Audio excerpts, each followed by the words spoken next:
Welcome to Not Milk Never Milk. Subscribe if you're lactose intolerant. You start by going straight to your LinkedIn profile and opening Edit Public Profile and URL. Make the address readable and professional.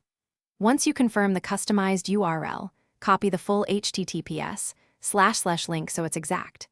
Next, open your email client and go to the place where signatures or the composer are managed so you're ready to paste. You do this now to guarantee the link is stable and consistent across messages, which makes you look organized and professional. You now add the copied LinkedIn URL into your signature or message body.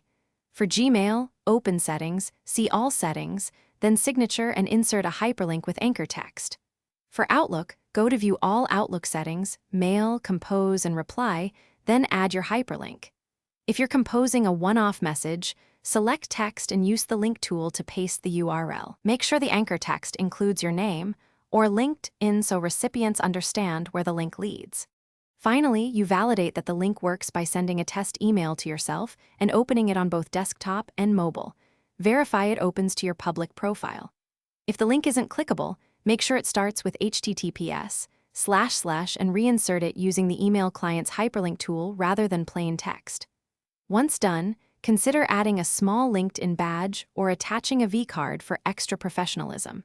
If problems persist, clear cache. Restart the client and try pasting the link again. Thanks for watching. If this was helpful, leave a like and consider subscribing. See you next time.